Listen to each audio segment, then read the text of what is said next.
ವಿದ್ಯಾರ್ಥಿಗಳೇ, ಎಲ್ರಿಗೂ ಬೆಳಗಿನ ವಂದನೆಗಳು.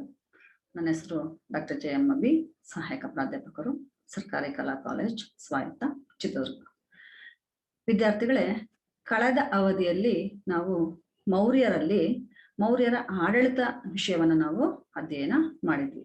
ಮೌರ್ಯರ ಆಡಳಿತದಲ್ಲಿ ಅವರ ಕೇಂದ್ರ ಆಡಳಿತ, ಮಂತ್ರಿ ಪರಿಷತ್ತು, ಹಣಕಾಸು ವ್ಯವಸ್ಥೆ, ಸೈನಿಕ ವ್ಯವಸ್ಥೆ ಹಾಗೂ ನ್ಯಾಯಾಡಳಿತ ವಿಷಯಗಳು ಹೇಗಿದ್ವು ಅನ್ನೋದ್ರ ಬಗ್ಗೆ ಗಮನ ಹರಿಸಿದ್ವಿ. ಇವತ್ತಿನ ವಿಷಯ ಅದರ ಮುಂದುವರೆದ ಭಾಗವಾಗಿ ಮೌರ್ಯರ ಆಡಳಿತ ಎರಡನೇ ಘಟಕವನ್ನ ನಾವು ನೋಡೋಣ.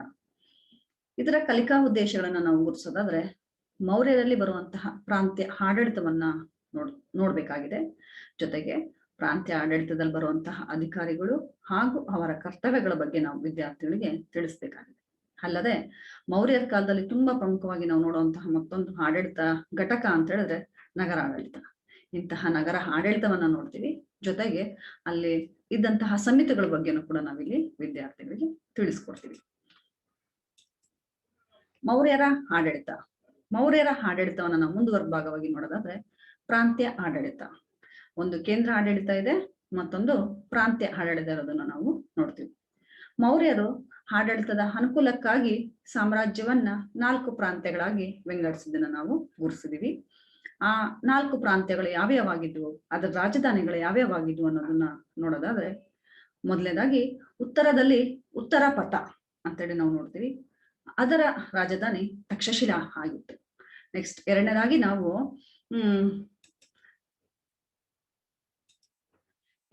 ನಾವು ಅವಂತಿ ಪಥವನ್ನ ನಾವು ಗುರುತಿಸ್ತೀವಿ. ಅವಂತಿ ಪಥದ ರಾಜಧಾನಿ ಉಜ್ಜಯಿನಿ ಆಗಿತ್ತು.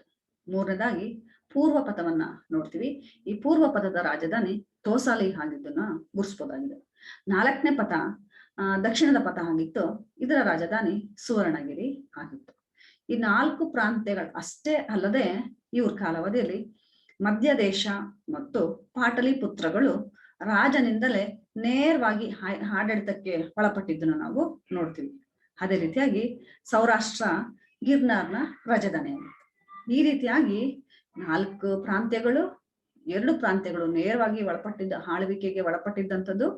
ಇನ್ನೊಂದು ಸೌರಾಷ್ಟ್ರದ ರಾಜಧಾನಿ ಗಿರ್ನಾರ್ ಆಗಿತ್ತು ಅಂತ ಕೂಡ ನಾವು ಗುರುತಿಸ್ತೀವಿ.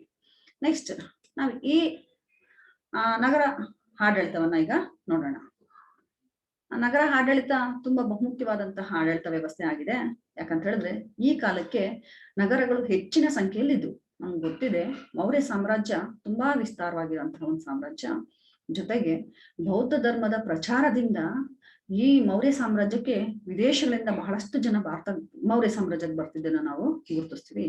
ಹಾಗಾಗಿ ನಗರ ಆಡಳಿತಕ್ಕೆ ಇಲ್ಲಿ ವಿಶೇಷವಾಗಿದ್ದಂತಹ ಒತ್ತನ್ನ ಇವರು ನೀಡಿದ್ರು. ಅದರಲ್ಲೂ ಪಾಟಲಿಪುತ್ರದ ನಗರ ಆಡಳಿತಕ್ಕಂತೂ ವಿಶೇಷವಾಗಿದ್ದಂತಹ ಪ್ರಾಧಾನ್ಯತೆಯನ್ನ ಕೊಟ್ಟಿದ್ದನ್ನು ನಾವು ಗುರುತಿಸ್ತೀವಿ.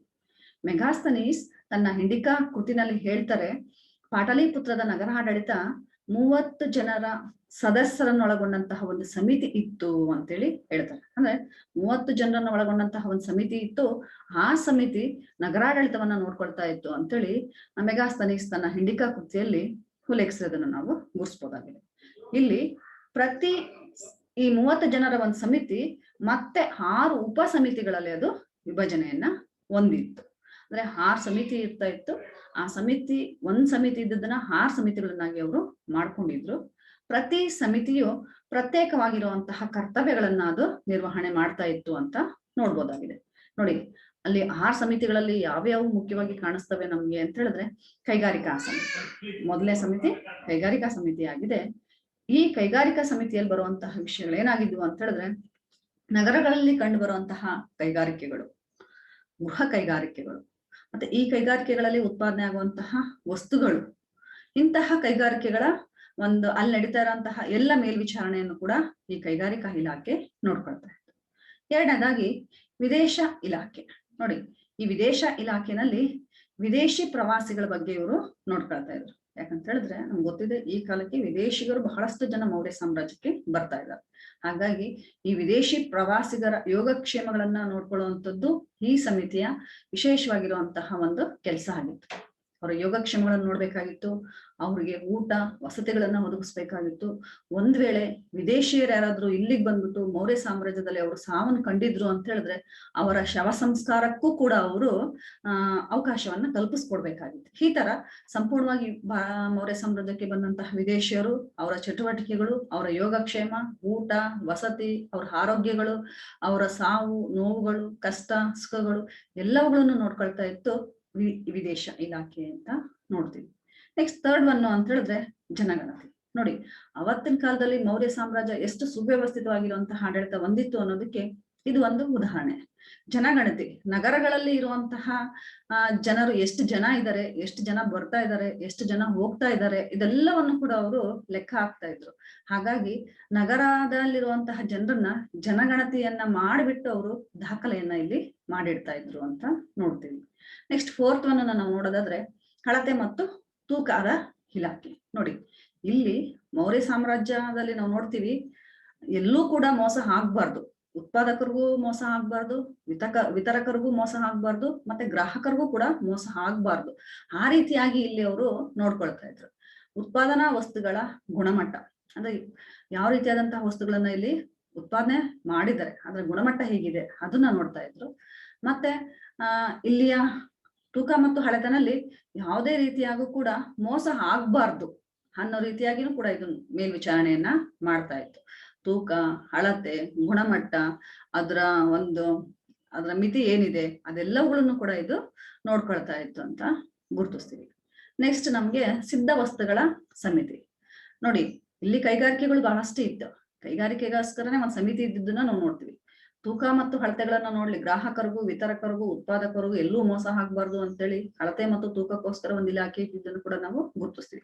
ಅದೇ ರೀತಿಯಾಗಿ ಸಿದ್ಧ ವಸ್ತುಗಳ ಸಮಿತಿ ಅಂದ್ರೆ ಏನ್ ಕೈಗಾರಿಕೆಗಳು ಉತ್ಪಾದನೆ ಮಾಡಿದಂತಹ ವಸ್ತುಗಳು ಇದೆಯಲ್ಲ, ಅಂತಹ ವಸ್ತುಗಳನ್ನ ಗುರುತಿಸ್ಲಿಕ್ಕೆ ಮಾರುಕಟ್ಟೆ ವ್ಯವಸ್ಥೆಯನ್ನ ಇದು ಒದಗಿಸ್ಕೊಡ್ತಾ ಇದೆ. ಎಷ್ಟು ವಸ್ತುಗಳು ಉತ್ಪಾದನೆಗಳಾಗ್ತಾ ಇದೆ, ಉತ್ಪಾದನೆ ಆದಂತಹ ವಸ್ತುಗಳನ್ನ ಎಲ್ಲೆಲ್ಲಿ ಮಾರ್ಬೇಕು, ಮಾರಾಟಗಳನ್ನ ಮಾಡ್ಬೇಕು ಅಂತೇಳಿ ಅವುಗಳಿಗೆ ಮಾರುಕಟ್ಟೆ ವ್ಯವಸ್ಥೆಯನ್ನು ಕೂಡ ಈ ಸಮಿತಿ ನೋಡ್ಕೊಳ್ತಾ ಇತ್ತು ಅಂತ ನೋಡ್ತೀವಿ. ನೆಕ್ಸ್ಟ್ ಇನ್ನೂ ಒಂದು ಅಂತ ಹೇಳಿದ್ರೆ ತೆರಿಗೆ ಸಮಿತಿ. ನೋಡಿ, ನಗರಗಳಲ್ಲಿ ಕೈಗಾರಿಕೆಗಳಿದೆ, ವಿದೇಶಿಗರು ಬರ್ತಾ ಇದ್ದಾರೆ, ಎಲ್ಲವೂ ಇದೆ.